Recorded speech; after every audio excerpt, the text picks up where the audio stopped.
but he took a chance on just bearing his soul out to his wife too. So I mean, he was trying to be honest, but his wife was no dummy, you know, and she understood the ramifications of that, or what it could lead to. It could lead to a present day relationship, you know. So you know, he took a chance, and that's why this book is this story is has a lot of ups and downs and surprises in it. So it sounds like a serious. The book is very, very serious because of the fact that it deals with interracial relationships back in the '60s, but now 30 years later, I mean, he's going to go back and meet this person. That book it's going to be a lot to be desired once you start reading it. It really is going to be a lot to be desired. We're going to take a short break, and we're going to come back, and I want you to reiterate some more about how this interracial relationships affected him going forward. Okay. Be right back. Welcome back. We're here with Eric Hughes, who is the author of the book Another Day, Another Time. What's the spelling of your book now? Give us a title again. Our Time, Another Bond.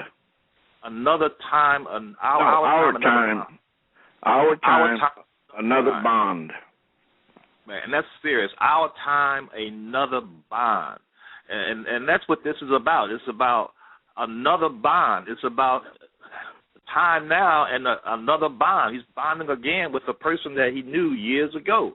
Reiterate on how this is going to affect him now. It was another time. It was back in time, but now it's another bond.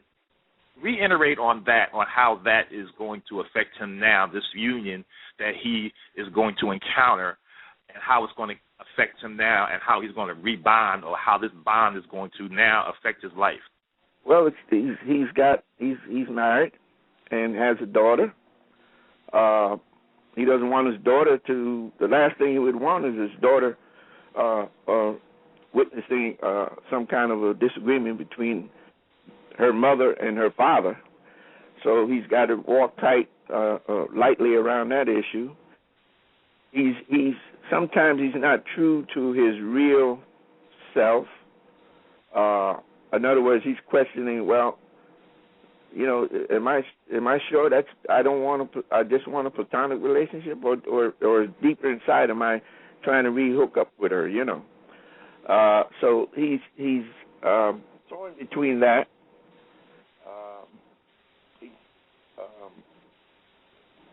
Has a couple of friends he went to high school with that he talked about this issue with, and they were giving him other viewpoints. So he's got a lot of things to think about, and he's got to do the right thing, so he can have his mind straight. So those are the things that he's dealing with in 2011. So anyway, the book goes on, and there's a lot of things going on in the book that will give you a better picture of what the story is about. He's married. He is married 30 years later. How many children do we have? He has one child. He has one child. 30 years of marriage, and he's going to a class.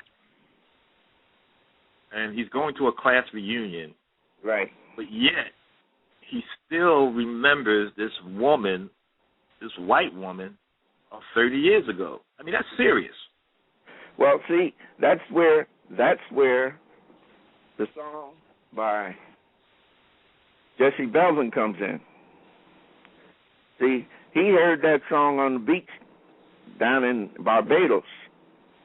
He was walking the beach, and he heard that song. That was their signature song. That's what evoked feelings and ideas about trying to find out whether she was going to attend the reunion. Give that song out again, how they can get that song, or where to Google it at, so people can get that song again. Yeah, please Google that song, Russ, ask them to Google it, because that song is timeless. Good night, my love.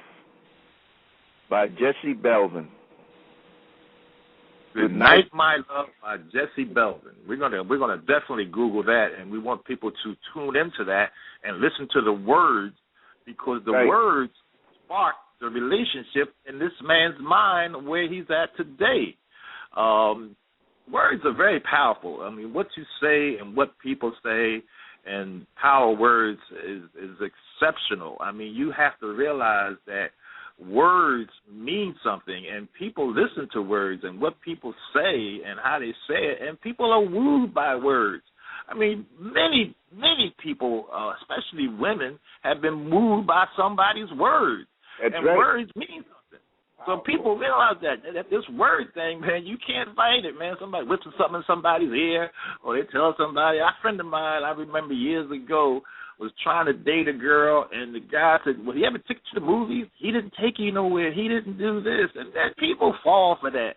So that word thing is a situation. I'm just saying the best thing to do is don't even put your dog in that fight a lot of times, but sometimes people want to do it. Like this gentleman here in the book, I mean, penny wise and pound foolish. I mean, he realized that he was going to the class reunion, and he didn't even want to take his wife to the class reunion. No. So that was a first signal. That was probably the last thing on his mind at that particular time, because he was wrapped up into seeing Irene again. Mm-hmm. Yeah. Yeah. He wanted to see her. He wanted to see somebody he had some kind of thing 30 years ago. I mean, 30 years. I mean, class reunions. You go 30, 40, 50 years. I mean, if you go to class reunion, 30-year class reunion, I mean, there's nobody you want to see. Quiet as a cat. You would want to bring your wife. You want to bring somebody in, so you got somebody. You know what I'm saying? I mean, you want to bring. I mean, if I went to a class reunion, I'm gonna bring my significant other. You know, bring my wife. I'm gonna bring somebody. I'm gonna bring somebody that I love. You know what I'm saying? I'm gonna bring the person that's important to me. Right. You know what I'm saying? Right. I'm not going to go to a class reunion. You know, a class reunion. I mean, if it's some kind of party or some kind of crap, it's nothing about it. But if I'm going to a class reunion and it's 40 years, I mean, people there you could care less about. You know what I'm saying? I mean, why would you even, 30 years later, you want to come. That's why, like, my class reunion is like 40 years. Half people ain't coming because they don't have nobody and they look like they're about to die. But if you might not be able to get there. Might not be able to get there. The average person can't even get there past 65. You know what I'm saying? So I tell everybody, I'm not old. I'm chronologically gifted. And if I went to a class reunion, I'm taking my wife.